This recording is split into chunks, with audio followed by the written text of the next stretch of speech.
Assalamualaikum warahmatullahi wabarakatuh. Saya Diki Fran Alfian. Pada kesempatan ini, saya akan membahas sebuah paper dari menyangkut komunikasi data ya, dengan menggunakan teknologi terbaru ya, seperti menggunakan artificial intelligence. Mari kita cek. Nah, ini adalah judulnya ya, LLM Based AI Agent for Virtual Network Function Deployment ya. Ditulis oleh tiga peneliti ya. Nah, paper ini meneliti implementasi AI agent berbasis LLM yang menggabungkan RAG dan MAG dan pengujiannya di Network Digital Twin untuk mengotomatisasi eksekusi VNF di environment Kubernetes. Nah, kita cek latar belakang dari paper ini karena perkembangan jumlah perangkat dan volume data yang dalam traffic data itu membuat jaringan infrastrukturnya semakin kompleks dan untuk instalasi maupun maintenance-nya jadi perlu waktu lebih lama ya. Maka dari itu kita memerlukan otomatisasi dengan self-healing mechanism ya. Jadi bisa lebih otomatis. Nah, ide utama dari paper ini adalah menggunakan VNF yang diintegrasikan dengan LLM untuk mengelola, memonitoring, dan troubleshooting network ya. Nah, di sini juga peneliti menggunakan dokumentasi MOP yang ada yang dimiliki oleh Samsung Electronics ya. Namun dalam sebuah kontainer Kubernetes ya, jadi tidak keluar ke mana-mana, baik itu penggunaan LLM-nya maupun data networknya itu sendiri ya, dalam virtualisasi. Nah, jadi idenya adalah user akan memberikan prompt atau input ke AI ya LLM, lalu akan dieksekusi prompt-nya untuk menjalankan di network ya di sebuah jaringan. Dan nanti dari network akan mendapatkan data ya. Dari datanya nanti AI akan melaporkan ke usernya. Lebih lanjut mari kita bahas keunggulannya ya. Di sini menggunakan AI Agent Framework ya. Jadi nggak cuma tanya jawab LLM ya, seperti chatbot. Tapi dia sudah menggunakan AI agent, jadi dia bisa mengotomatisasi network function ya, berbasis LLM. Ya, di sini agent juga sudah menerima input dari MOP yang tadi ya, untuk memuat permintaan pengguna yang bisa dideskripsikan sesuai konteksnya ya, dan juga bisa mendukung self-healing mechanism. Nah, juga di sini dia dijalankan di network digital twin ya, dan tes modulnya itu dalam sebuah kontainer yang tertutup, jadi aman baik dari Samsungnya sendiri dari segi network maupun data miliknya ya. Nah, di sini juga agent eh, nanti kalau gagal log error akan dikirim balik ke LLM nanti ya untuk direvisi. Nah, nanti kita coba lihat lebih lanjut.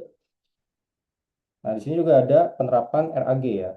Di sini penelitian dirancang menggunakan RAG yang khusus menangani network error logs ya dengan log TF-IDF. Jadi TF-IDF ini sebuah eh, kumpulan kata, tapi di sini lebih berfokus kumpulan kata yang digunakan dalam log monitoring network ya.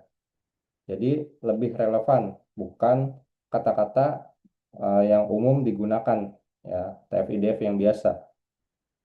Nah, selanjutnya juga output filteringnya menggunakan Judge LLM ya. Jadi nanti akan beberapa LLM berdiskusi, nah, nanti juga akan berdebat ya dengan multi agent debat ya. Ada LLM utamanya dan LLM supportnya ya, beberapa LLM. Nah, itu akan berdiskusi ya, berdebat apa input yang diminta oleh user dan mengeksekusi membuat skripnya nanti. Oke, implementasinya kita dilihat di paper ini menggunakan MOP ya, metode prosedurnya yang di-generate 30 berbahasa Inggris dan 30 berbahasa Korea. Jadi total ada 60 MOP yang digunakan yang mencakup firewall, load balancer, di paket inspection engine, intrusion detection system ya IDS, dan juga network monitoring tool. Nah, di sini ada format promnya ya. Nah, menggunakan install nih. Misalnya mau diinstal atau dicek lognya apa. Nah, di sini contohnya install fanf dengan Python kode ya. Nah, ini kodenya dimasukkan, kode Python contohnya, dan di sini MOP-nya seperti apa. Ini sudah ada datanya. Nah, nanti kita lihat prompt input dari usernya seperti apa, dan nanti akan diinterpretasikan oleh agent AI ini. Nah, di sini juga dia menggunakan beberapa model ya, model LLM ya. Di sini adalah model LLM yang digunakan di penelitian ini di tahun 2025 ya. Jadi kalau lihat di sini kok masih pakai yang lama ya. Jadi karena ini penelitiannya dilakukan di tahun 2025. Nah, selanjutnya kita lihat workflow outputnya ya. Jadi apa yang dihasilkan dari LLM ini ya? Yang utama adalah script Python ataupun Ansible ya. Dalam format ya, kalau Python.py, Ansible.yaml ya. Nah, scriptnya nanti dijalankan di entity Kubernetes ya. Nah, di sini yang tadi tuh, kalau gagal ya, kalau gagal dari hasilnya nanti ke LLM ya, dari LLM kita cek dari NDT-nya berhasil atau enggak. Nah, kalau sukses dia akan langsung dijalankan. Nah, kalau gagal RAG akan mengecek error log-nya apa. Nah, nanti akan ditindaklanjuti dan difilter tuh. Nah, nanti MAD akan melihat nanti masalahnya ada di mana, berdebat, dan dia akan membuat mengenerate kode baru yang tidak error. Kalau masih error lagi, dicek lagi, dan terus ya melakukan iterasi sampai dia berhasil. Nah, selanjutnya testing modul ya. Di sini sebagai perantara ya yang mengeksekusi script overflow berbasis Ansible dan Python ya. Nah, di sini kita lihat nih contoh scriptnya adalah sebuah function dari Python ya. Ini dijalankan apakah berhasil ya. Kalau berhasil, dia akan dijalankan di testing modul akan diteruskan ya maksudnya. Nah, kalau gagal, dia akan dikembalikan ke LLM. Nah, selanjutnya hasil dari penelitian ini ada beberapa evaluasi ya, yang dari RAG-nya sendiri. Di sini terlihat ada yang base embed model dan fine tune embed model ya. Jadi model yang sudah di fine tune ya, kalau AI itu modelnya sudah di tuning ya, di tuning dia akan mendapatkan performa yang lebih baik ya. Nah, di sini juga ada yang base, rule based input filtering dan log TF IDF. Nah, terbukti bahwa log TF IDF dia akan meningkatkan performa dari agent AI ini sendiri.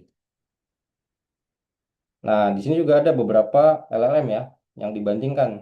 Ada GPT, Gemma, dan Qwen. Nah, di sini GPT kita lihat dia memiliki performa yang cukup baik dan peningkatannya juga eh, yang paling signifikan ya. Dari yang menggunakan LLM saja, dan di sini ada LLM plus RAG ya, tanpa output filter. Nah, dengan output filter di sini ternyata GPT mendapatkan hasil yang sangat baik untuk yang Python-nya ya. Nah, di sini terlihat perbandingannya tergantung nanti mau menggunakan model atau LLM yang mana.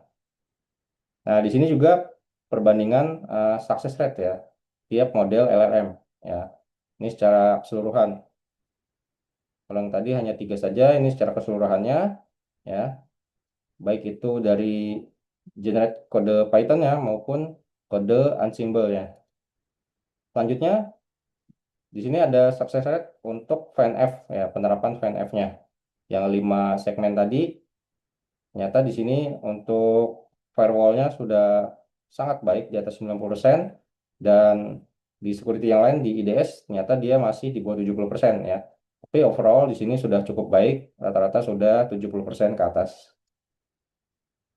Dan juga di sini ada perbandingan waktu proses. Jadi selain akurasi, performa model juga kita lihat kalau untuk network jangan sampai dia prosesnya terlalu lama ya. Di sini ada processing time-nya ya. Ternyata di sini eh, Pi4 itu waktunya paling sedikit nih. Ternyata lumayan paling singkat. Nah, tapi untuk performanya itu lain hal ya. Nah, di sini juga kita lihat secara garis besar untuk tiga model yang tadi ya, ada GPT, Qwen, dan Gemma, itu dirangkum tiga model yang terbaik ya. Nah, di sini kita perhatikan bahwa proses LLM saja itu meningkatkan performanya ya sampai ke atas 40%, bahkan ada yang sampai 50% ya di Gemma ini. Nah, karena GPT ini kan umum ya. Tapi ketika sudah dimasukkan RAG dan menggunakan Judge LLM, itu performanya meningkat jauh untuk GPT ya. Untuk RAG sendiri sudah melampaui Qwen dan Gemma gitu. Bahkan dari segi processing time, GPT adalah yang paling singkat waktu eksekusinya ya. Hanya saja di sini kita lihat nih, ketika menggunakan multi agent debate itu dia tidak akan naik secara signifikan. Dia akan tetap naik ya, tetap lebih baik performanya, tapi yang parah itu dari segi waktu eksekusinya ya. Ketika menggunakan MAD, dia eksekusinya akan lebih lambat ya. Untuk menangani hal itu ada beberapa saran ya. Ya, ini kita masuk ke pengembangan ya, ide pengembangan terhadap penelitian ini. Jadi dari para peneliti atau penulis paper ini, mereka mengajukan bahwa model ini bisa diaplikasikan di Cloud Native Network Function ya, dengan GitOps. Jadi maksudnya di network yang sebenarnya ya. Di sini eh, karena Samsung Electronics sudah menggunakan cloud ya, network berbasis cloud. Ya. Selanjutnya dengan Dynamic VNF Lifecycle Management. Nah, selain yang 5 scoop tadi, kita juga bisa untuk scaling, migration, dan service function chaining gitu. Nah, masalah yang tadi untuk MAD yang eksekusinya butuh waktu yang cukup banyak ya. Nah, idenya adalah kenapa nggak dituning dari LLM-nya sendiri itu ya. Dari sebelum dimasukkan ke multi agent debate itu dituning dulu sehingga waktu eksekusinya bisa menurun gitu. Nah, itu ide-ide untuk penelitian berikutnya ya. Nah, dari saya sendiri adalah agent AI ya yang digunakan di sini kan memang sudah bisa berjalan secara otomatis ya, tapi dalam lingkungan eh, kontainer. Nah, hanya saja di sini belum membahas bagaimana prompt itu bisa disederhanakan. Jadi pengguna bisa dari berbagai kalangan ya, sehingga prompt yang sederhana bisa dijalankan dengan lebih teliti, lebih akurat berdasarkan data yang lebih lengkap gitu. Oke, sekian dari saya. Terima kasih sudah mengikuti pembahasan kali ini. Kurang lebihnya mohon maaf. Wassalamualaikum warahmatullahi wabarakatuh.